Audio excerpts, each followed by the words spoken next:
So it's clear that the adenoma detection rate is really important as a quality parameter, but as already indicated by one of the attendees, everything starts with the basics. So, and the first basic is really a good bowel prep.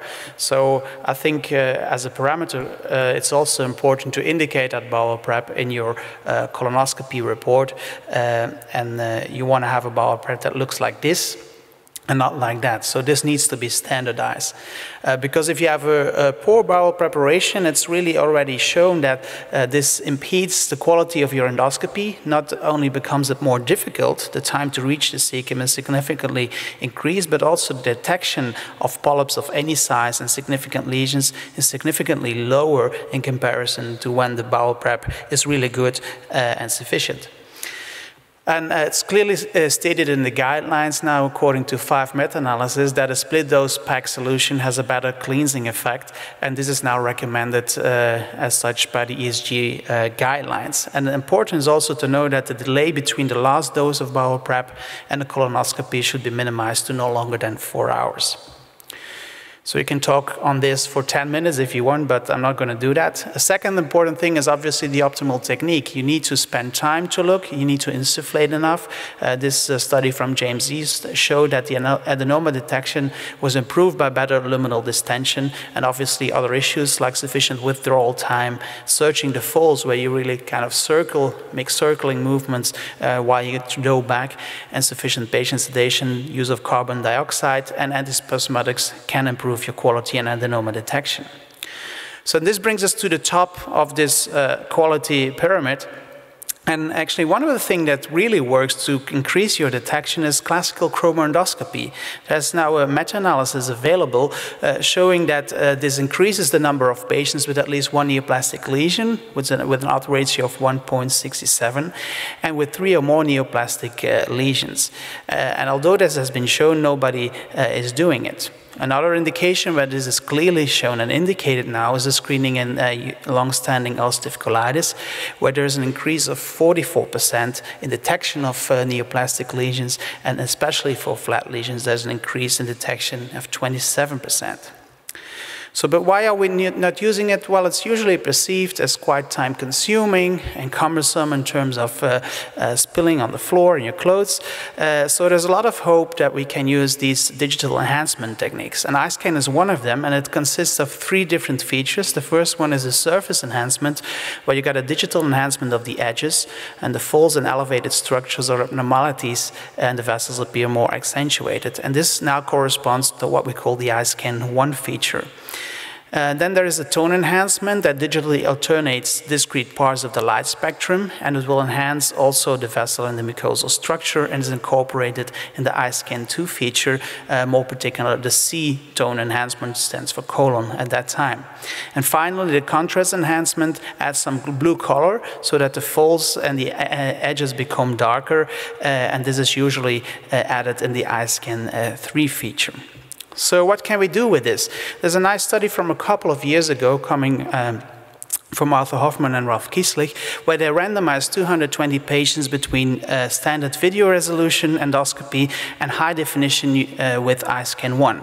And they used the other iScan features to characterize the lesions. The primary endpoint was adenoma detection rate, and secondary endpoint was the number of flat adenomas and prediction of histology.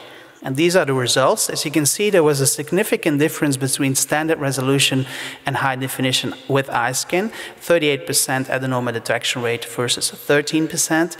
And then also the flat adenomas were increased, as well as the number of neoplastic lesions. There were more carcinomas detected, more adenomas. And in this very first study, it looked very promising that with this iScan technique, adding some tone enhancement on top of that surface enhancement can enable you to predict whether you're dealing with a neoplastic lesion or not. We performed a study in HMPCC, which has now been submitted and finalized, where we had a back-to-back protocol using iScan 2 features or high-definition white light. And you can see here that in the first group, where we used white light first, followed by iScan, the miss rate for the adenomas was 62%. In contrast, in the second group, where we used iScan first, the miss rate went down to 12%, and this was statistically significant. So apparently, there is is something in this high definition signal that enables you to detect more lesions in a standard population. And according to this study, I think the iSkin2 feature also adds in this particular setting of HNPCC, where we're looking for very small lesions in particular. On the other hand, the NBI meta-analysis doesn't show an increased detection as such, so that's not so really encouraging. And it's also not the case for flat adenomas when we pull all the NBI studies together. However, if you go back to the early studies with NBI, what really jumps into the eye right away is the high adenoma detection rate, and for instance, in this study from Douglas Rex, which is really way up to 60%. And the authors speculated that perhaps this is due to the better image resolution. And I think there's a very nice message also in this multi-center German trial from a couple of years ago when they started using NBI.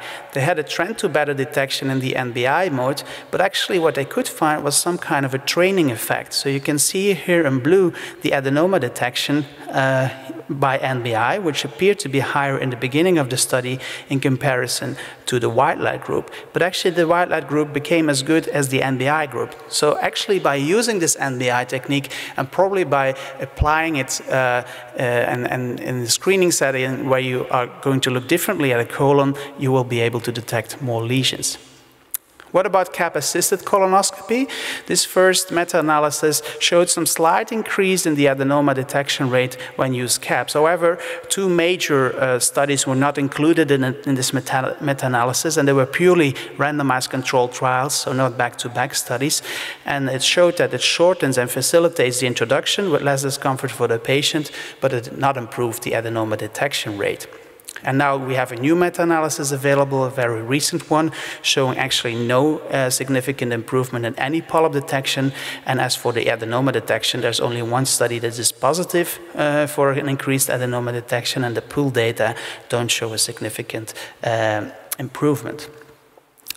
So now we come back to the GI system.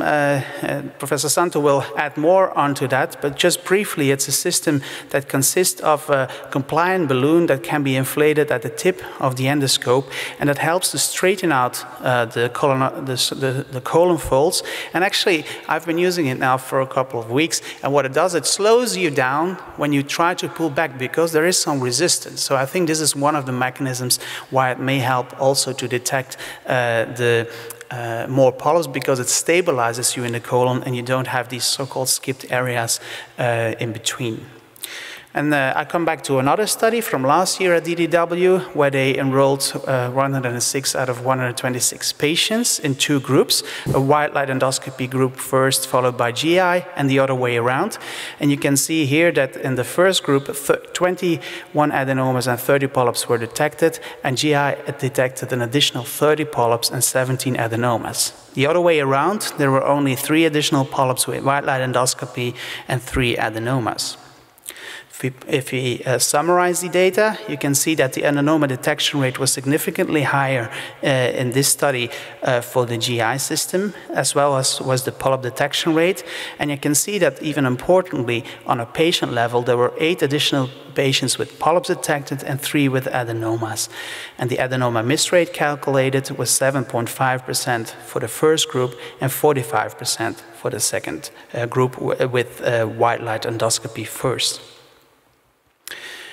So this from detection, you can increase your adenoma detection rate, but I think the characterization and delineation of lesions is also very important. We know this can be done with chromendoscopy, and I think that the study from Mainz assessing the additional value of iScan already indicated that we can make a distinction between neoplastic and non-neoplastic lesions. I think this is important. First of all, the optical diagnosis may be cost-saving, and this has been shown, for instance, for the NICE classification, where they applied a system to discriminate between hyperplastic and neoplastic lesions. And this is done after a short training session. You can really reach high diagnostic accuracy that actually meets the PIVI guidelines. And they wonder if you can use this for a discard strategy, where you either just take out the polyp if it's an adenoma and you throw it away for diminutive polyps less than 6 millimeters, or where you don't even take out the polyp if it's a hyperplastic one. This still needs to be confirmed in a general secondary care setting, but it looks very promising and can save a lot of money that now goes to the pathologist. This has also been assessed in this study, in the FIND study from Pradeep Bhandari's group, where they compared white light with FIS and chromendoscopy with indigo carmine. And you can see that the accuracy is higher for chromendoscopy or virtual chromendoscopy. And they calculated that the rescope interval could be set correctly using one of these systems in 97 or 99% of the cases, according to which guideline you were using, either the BSG or the ASG guidelines. And this would render a saving of almost 800,000 euros per year only in the UK. So why is the characterization important also? Well, it determines whether you need to biopsy or not, but I think even more important, when you see a large lesion, do you send this to the surgery or not? We now are faced with a lot of polyps that are referred for a second opinion, that you can tell immediately, if you're experienced at characterizing the lesion, that it's not amenable even for endoscopic surgery. So you may overestimate the lesions or underestimate the lesions, so you get these unnecessary referrals. The other way around, if you overestimate the lesions, you may want to send a lesion to the surgeon that could have been treated endoscopically. And this has been nicely shown by the Australians, where if you have a granular type 2A lesion like here, which is the most prevalent one, this has a low risk of submucosal invasion. However, the non-granular type of lesions, they are the nasty ones, and you need to be aware that there is a higher risk of submucosal invasion here. And if you add the pattern recognition or the pit pattern characterization on top of that, so if you have a completely disrupted pit here, type 5, in conjunction with a type 2C lesion and non-granular type, well, this is a lesion, although it's small, that needs to go to surgeon. So unlike many things in life, size does not really matter when it comes down to assessing polyps. It's more the characterization of the polyps and so on. So perhaps here there may be a role for the new Magnify system. As you can see, the high-definition images can already identify the polyp, and just by switching on the eye scan, you can already delineate the lesion better, and you can have some kind of idea what's going on in terms of pit pattern here. But when you go really close with the zoom, you nicely can see that this is the type 4 pit pattern, and you can really nicely delineate the lesions here, which enable you to do a full, complete resection and not an incomplete polypectomy. So, Mr. Chairman, ladies and gentlemen, I think it's really important to point out that the basis for increasing your adenoma detection rate and hence your quality of endoscopy really goes down to basic stuff like improving your bowel preparation and using the optimal technique. But I think it's clear that from the literature, although some meta-analyses are negative, that there is an additional value of virtual chromendoscopy, such as eye scan, and perhaps other techniques that can improve it. High-definition endoscopy as such improves the detection of adenomas, and I think this is now the new standard, and there's no longer any rule for standard resolution endoscopy in a screening setting. And perhaps there will be additional benefit for polyp detection for techniques like, for instance, the GI scope, which is simple and readily available. I think iScan is a great tool for polyp characterization. I think it's important also to develop a classification system for a discard strategy for the PKI system, and it can be possibly cost-saving and more efficient for the patient management, hopefully in terms of delineating lesions and selecting the right patients for endoscopic therapy. Thank you very much for your attention.